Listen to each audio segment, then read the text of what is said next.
Me and Ross, my great business partner, we're meeting one of our fantastic graduates today. Okay, so Ola, this is awesome, man. Which is absolutely key, guys. Minimum cash in, maximum cash out. And now we're going to go see a two-bedroom flat, and we're going to look at the differences.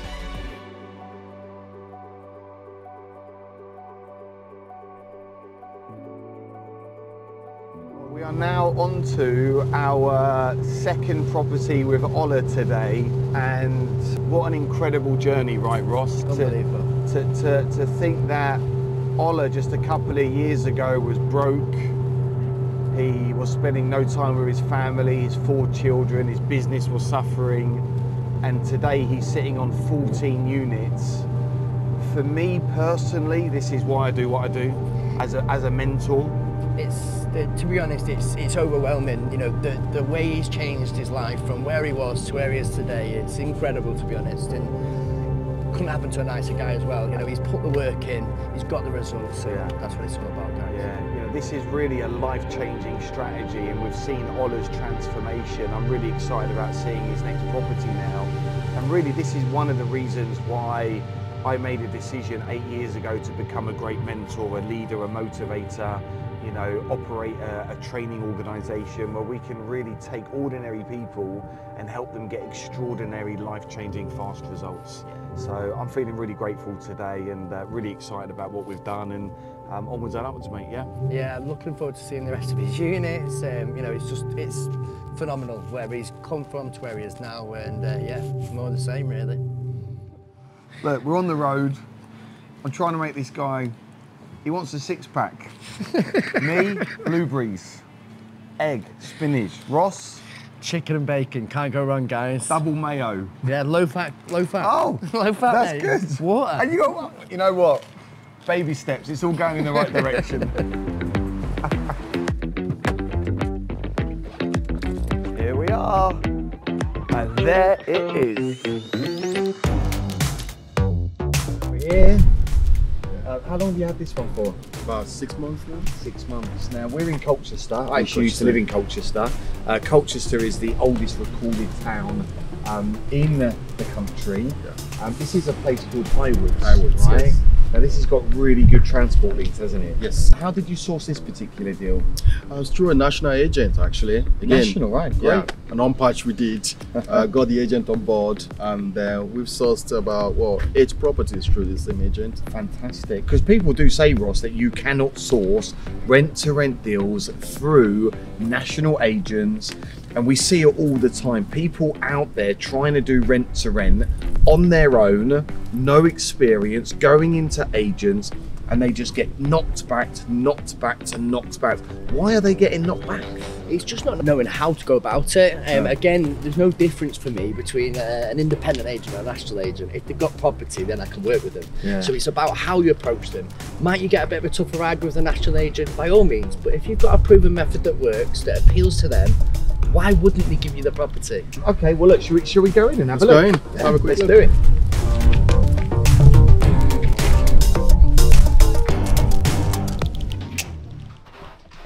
Wow, here we are. This is the living room. This is awesome. The dining area. Now this is completely different to what we were just in terms of size. Yes. This is a flat, not a house. Yes. Are there any advantages or disadvantages, a house versus a flat, when we're talking about serviced accommodation, rent to rent, or owning SA? I mean, with the flats, they're low maintenance. You don't need to worry about the gardens or stuff like that. But with the houses, yes, you have to do that. But again, with the houses, you don't have challenges with regards to neighbors or block management. You know, you just deal straight with the landlord. So there's ups and downs. With both, yeah? What would you say, Ross? Anyone starting to get in, does it matter if they get a house first or a flat first, or would you recommend to get an apartment first? An apartment or a house works absolutely fine. Yes. I think for me, as you get going, it would be best to start off with an apartment and then build towards houses. Naturally, the houses, you're attracting a larger audience to that house every night of the week, which comes at a greater risk. So it's about supporting that risk and then going for where the money is, which is in the big stuff. Yeah, now obviously what is really important when you're doing rent to rent or serviced accommodation is that you keep the cost of your bills down massively. These things this is a bad thing, right? This is a wall-fitted electric heater. This is like, how much would this be a night, Ross? Between £5 to £7 a night. Night? Per radiator. Okay, so you don't want to use that, so what have we got instead? I've got that instead. Smart glass panel heater. This is energy efficient, keeps the cost very low. Can I just clarify as well, that you've never had any issues with that? No guests complaining? Nope. It's completely sufficient, yeah? Very efficient, and the guests love it because they can move the heating around. So that's even better, isn't it? But other things to consider, we want to keep costs down. So you want to make sure you've got good, efficient broadband, council tax, a good electricity supplier, negotiate those rates, right? Because you want to keep your costs down, still give the good experience, but at the same time maximize your profits. Absolutely. Great. Look, let's have a look around. This is the lounge. Yes. Again, very cozy. And this, like you say, is for the hospital. So you get a lot of doctors, nurses, brain surgeons staying there. Yes. I won't all be brain surgeons. Absolutely. We've had a few doctors in. We had a doctor came in from Saudi Arabia with his family. He stayed here for a couple of months before he relocated to his own place. Great. Well, look, let's have a little look around. Again, fully functional kitchen. Yes. You've got your microwave, your fridge freezer, your toaster, your cutlery. It's all very, very, very nice. Yeah? Yes, we try to make it as homely as possible. We've got again washing machine, this cooker. We've got a little fridge there, and Just a top tip on that, guys. Look, if you can choose an apartment with a dishwasher, naturally that'll appeal to a wider audience. But just to be really, really clear, it's not essential. It's just a bonus. So we've got bedroom 1, yes, which is just pretty standard. And there's 2 single beds. When have you got guests next coming in? Sunday. On Sunday. Great. So again, we've got zip and link beds here in room number 1. Great. And then this one is your bedroom 2, slightly bigger. Yes. You've got wardrobe space as well. Again, the wardrobe over there, Excellent. ironing board, and the clothes area there, and you've got the zipper link beds joined over there. You know what? Let's go talk numbers. We love the numbers. Now, let's dig into the numbers, because the last one we saw was £1,500 to £2,000, if not £2,500 a month. So just to be clear, you rent the property from a letting agent. Yes. How much do you pay rent per month? £900. 900. Wow, this is really good, right? So £900. How much do you rent it out to the nurses, doctors, brain surgeons, the people at the hospital? About £130 per night. So £130 a night. Wow, that's really good. And what occupancy level are you hitting right now, percentage-wise? Well, at the moment, we are around 80 to 90%. Wow, that's really good, isn't it? Yes, so 80 to 90% occupancy. So after all costs, so after the bills, after you pay the rent, after everything that you pay out, what's your net profit on this particular apartment? We net a minimum of £1,000 on this property. Great, isn't it? £12,000, but the rent is less. Yes. The outgoings are less, and at £12,000, that's a really, really, really good deal. So £12,000 is incredible. You don't even have to own the asset, right? Yes. Minimum cash in, maximum profit out.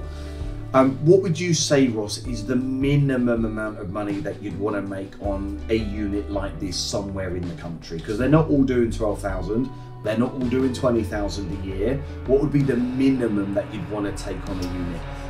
Like minimum would be for me a minimum of £800 a month. I wouldn't go anything lower than that, because you need some room to manoeuvre. You know, throughout the year, the demand can fluctuate, and actually you need to be able to cope with that demand dropping and increasing. So for me, nothing less than £800. Typically, a unit of this size, this area, this location, you're looking at anywhere between sort of £1,000 as a bare minimum, if not more. So this makes £12,000 a year. Yeah. They don't all make £12,000 a year. Some will do more, some will do less. I always say they'll typically average about £15,000 per year per property. But someone going into this particular creative property space, which anyone can do, even if they've got no experience, even if they don't have big bowels of path, even if they've got bad credit, what would be the minimum amount of money that you'd want to make on a unit? So minimum amount of money that I would consider before it becomes a risk would be around £800. Wow, 800. So that still gives you, yeah, around about £10,000 per year, there or thereabouts. Let's talk about how you rent this out. So we spoke about the hospital, but what did you do? Just call them up? Did you walk in? How did the people at the hospital know that you have this wonderful 2-bedroom SA unit that they can come and rent from you? Well, like Ross taught us, we call them up, Okay. and we tell them what we've got in the area. Okay. Well, we've worked with them closely anyways, previously in other areas, and they've insisted we get some close to the hospital, so we call them up when we call this unit. So it's literally as simple as create your business, find the units, Yes. make the phone calls to your ideal client base, Yes. let them know that you're a relocation company, and then let the money come in. Absolutely. Wow. There is simply not enough short-term accommodation to support the ongoing traffic that's on the road needing it. There just simply isn't enough. So at this moment in time, it's about putting the units in the right location, and as long as they appeal to that market, you will be consistently sitting at around 80 to 85% if you are following the system. Excellent. So look, Olo, you're on 14 deals. Life has transformed for you over the last couple of years. You've spent a lot of time with Ross and I. We personally mentor you. You've been on our advanced training. You've been out on our retreats. You know, you're a big part of this community and a really great friend now. For those people tuning into this, have you got any final words of wisdom, tips and tricks that you can share? I would recommend working with Liam, Ross, and Rebecca because they've supported me in this journey, and yeah, guys, thank you so much. You really changed my life. Oh man, that's awesome, man. We love you, dudes. Yeah, excellent. Hey, so there we have it. That is a wrap. The first UK property success tour with my man Ola, my great business partner Ross Mallalieu. We love business, we love property, we love entrepreneurship, and we have decided to give some free tickets out to our up and coming event. In the description, there is a link. Hit that link, choose your date, come and hang out with us. You could be our next superstar.